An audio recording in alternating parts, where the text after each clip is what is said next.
Hello guys, welcome back to my channel S S Saraswati classes. So guys, आज का आपका topic है class 10th का चैप्टर 4.2 का क्वेश्चन नंबर 5 है।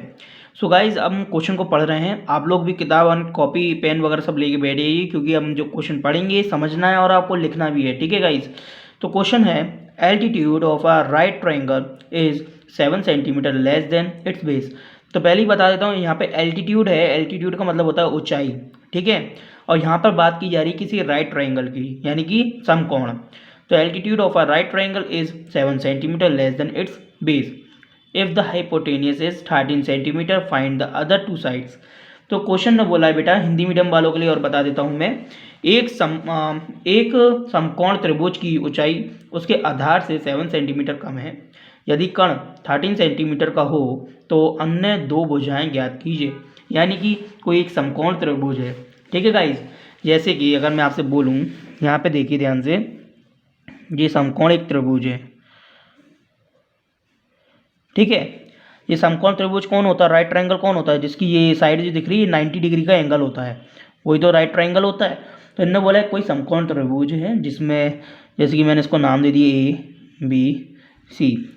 अब इसमें बोला गया है कि एल्टीट्यूड, एल्टीट्यूड मतलब ऊंचाई होती है। तो ऊंचाई, अभी यहाँ पर अपन ऊंचाई को लंब भी कह सकते हैं, यानी कि परपेंडिकुलर भी कह सकते हैं अभी फिलहाल के लिए।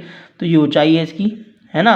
एल्टीट्यूड है, एल्टीट्यूड को ए से शो कर देता हूँ। तो इन्होंने बोला एल्टीट्यूड आपका जो भी है वो 7 सेंटीमीटर है लेस देन इट्स बेस, यानी कि बेस से, यानी आधार से लेस है। यानी कि अगर हम बोला जाए, अगर हम बेस को अगर एक्स लेट कर लें और एक्स लेट कर लें, तो अब इन्होंने बोला है ना कि बेस से लेस देन है 7 सेंटीमीटर।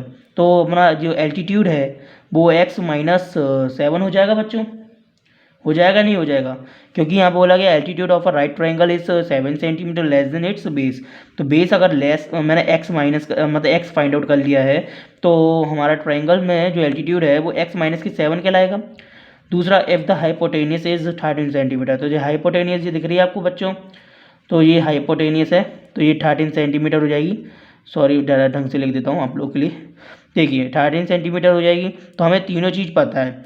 और जब भी कोई राइट ट्रायंगल की बात की जा रही है जिसमें हमें हाइपोटेनियस है, बेस है, एल्टीट्यूड या परपेंडिकुलर है, तो बच्चों सीधी सीधी बात है, अदर टू साइड्स निकालने को बोल रहा है। तो अदर टू साइड्स यानी कि एक तो जे और जे। तो ये निकालने के लिए हमें क्या करना पड़ेगा? यहाँ पे एक तो है ना पाइथागोरस प्रमेय का फॉर्मूला याद करना होगा। तो बेटा याद करने की आवश्यकता नहीं है, मैं आपको बता रहा हूँ, आप लोग उसे नोट डाउन कर लीजिएगा और समझ लीजिएगा। ठीक है, तो फर्स्ट ऑफ ऑल लेट कर लेते हैं, थोड़ी लैंग्वेज लिख लेते हैं। आप लोग भी अच्छे से लिख लीजिएगा। लेट कर लेते हैं, base of a right triangle. ठीक है guys, base of a right triangle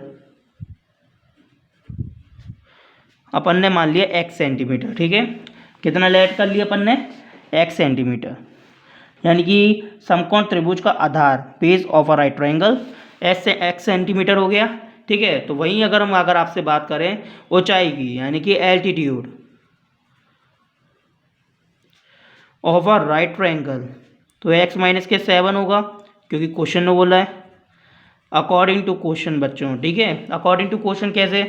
if the hypotenuse is 13 centimetre है, तो बेटा ये तो गिवन है ना, सीधी सीधी बात है। तो आप लोग क्या करें, इसको गिवन में लिख लीजिएगा। तो मैंने लिखा नहीं है, तो मैं यहाँ साइड में लिख देता हूँ, गिवन इज हाइपोटेनियस को h से शो कर देता हूँ, जो कि है 30 सेंटीमीटर। ठीक है, तो आप उसको पहले लिख लीजिएगा फिर लेट कर लीजिएगा। क्लियर है? चलिए अच्छी बात है। अब हमें फाइंड आउट करनी है अदर टू साइड्स। तो बेटा उसके लिए मैंने आपको बताया ना अकॉर्डिंग टू क्वेश्चन, यानी कि वी नो डैट, क्वेश्चन के अकॉर्डिंग देखें तो वी नो डैट क्या है? वी नो डैट पाइथागोरस प्रमेय से। पाइथागोरस प्रमेय से यानी कि आपको पाइथागोरस की थ्योरम याद होनी चाहिए, है ना गाइज। तो बेटा यहाँ पर हम लिख देते हैं फ्रॉम पाइथागोरस थ्योरम। ठीक है गाइज, फ्रॉम पाइथागोरस थ्योरम। तो पाइथागोरस थ्योरम किस किस बच्चे को याद है, मेरे को कमेंट्स में जरूर बताइएगा, क्योंकि ये बहुत इंपॉर्टेंट थ्योरम है। ठीक है, चलिए तो क्या होती है बेटा? कण का स्क्वायर इक्वल में आधार का स्क्वायर प्लस लंब का स्क्वायर, लंब यानी कि बेटा क्या होगा, एल्टीट्यूड है। तो इसको इंग्लिश में भी लिख देता हूँ, इंग्लिश में मैं शॉर्ट में लिख दूंगा बच्चों। कर्ण को हम कहते हैं हाइपोटेनियस, तो एच का स्क्वायर इक्वल में आधार को हम कहते हैं बेस यानी बी का स्क्वायर प्लस एल्टीट्यूड है यहाँ पर, तो परपेंडिकुलर नहीं है तो एल्टीट्यूड है, तो एल्टीट्यूड का ए का स्क्वायर कर देता हूँ। ठीक है बच्चों, ओके, समझ में आ गए आप सभी को। तो यहाँ पे देखिए ध्यान से, हाइपोटेनियस आपके पास कितना है, 13 सेंटीमीटर है। ठीक है, तो 13 का स्क्वायर हो जाएगा इक्वल में बेस बेटा कितना है, हमने अभी लेट करा था, एक्स हो गया, एक्स का स्क्वायर हो गया प्लस एल्टीट्यूड बेटा कितना है, एक्स माइनस के 7 का होल स्क्वायर। ठीक है, जब 13 का स्क्वायर अपन देख रहे हैं यहाँ पर एक्स स्क्वायर है प्लस, दोस्तों यहाँ पर आपको क्या करना है, एक्स माइनस के 7 का जो स्क्वायर है इसको तोड़ दीजिए। तो बेटा एक्स माइनस के 7 का स्क्वायर यानी कि ए माइनस के बी का होल स्क्वायर का फॉर्मूला लगेगा। तो बच्चों आप सभी को याद होगा ए माइनस की बी का फॉर्मूला क्या होता है, यहाँ पे लिख देता हूँ, ए माइनस की बी का होल स्क्वायर इक्वल में ए स्क्वायर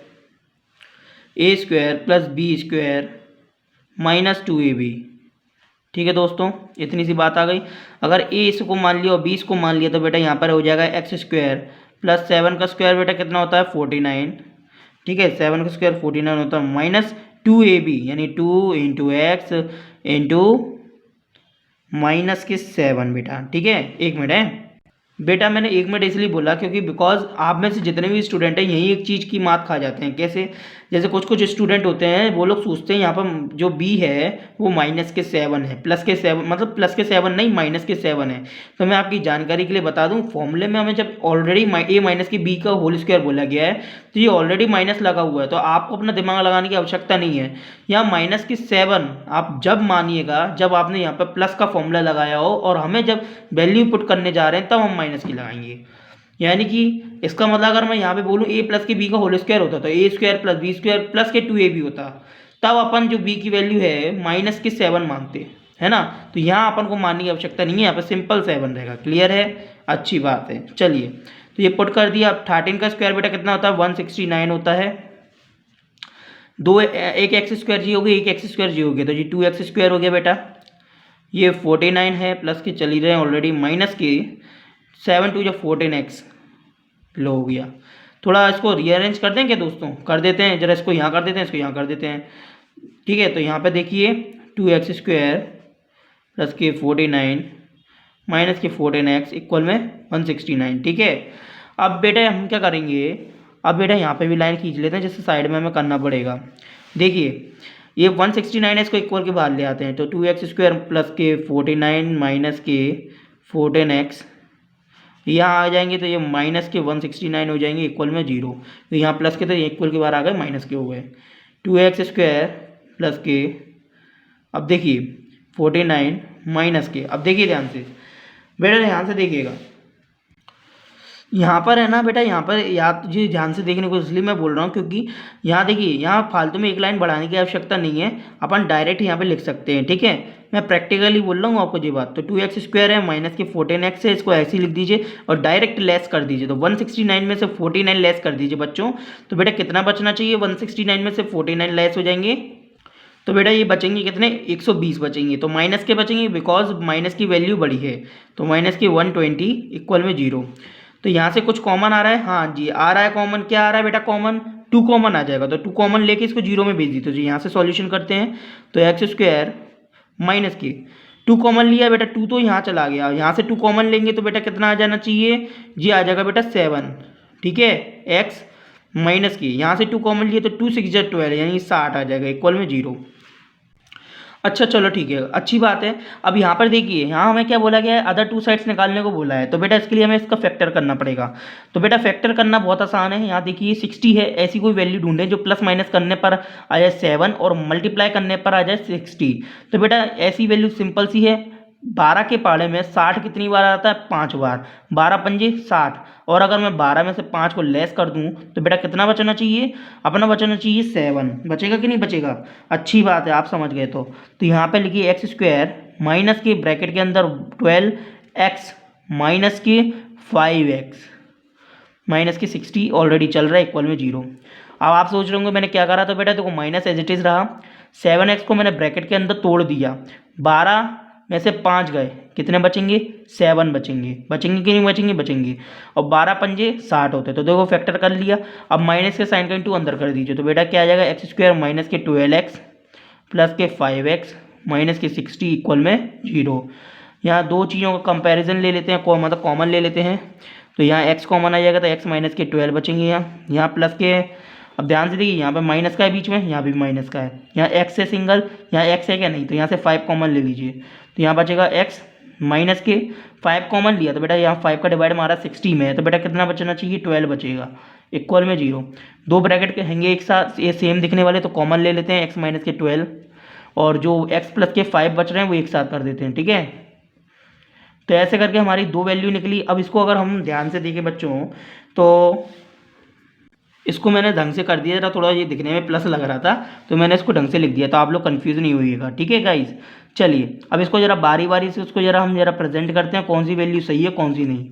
यहाँ हमने देखा माइनस के 12 को इक्वल के बाहर भेज दिए, तो बेटा कितना बचेगा? 12 बचेगा। तो ये वैल्यू करेक्ट है, क्योंकि जो ट्रायंगल होता है, ट्रायंगल यानी कि त्रिभुज होता है, उसमें कोई भी पॉजिटिव वैल्यू चल जाएगी, नेगेटिव वैल्यू नहीं चलती, क्योंकि नेगेटिव वैल्यू आती नहीं है, ठीक है।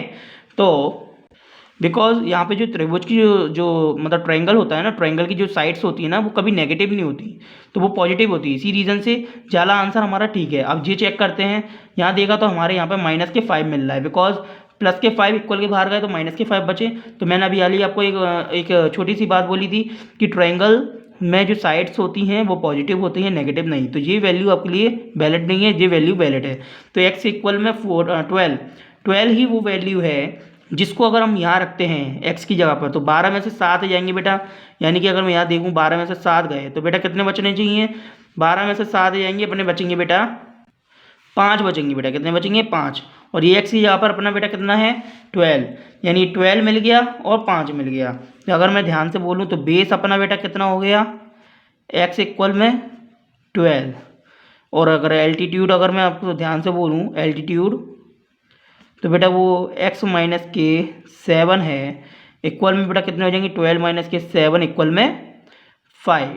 तो ये दोनों वैल्यू आपकी आ गई। ये सेंटीमीटर में बेटा, सेंटीमीटर में याद रखिएगा, वरना आप बोलें कि सर ने तो बताया नहीं और आपने गलत कर दिया। तो बेटा सेंटीमीटर में आंसर ध्यान रखिएगा, ठीक है गाइज।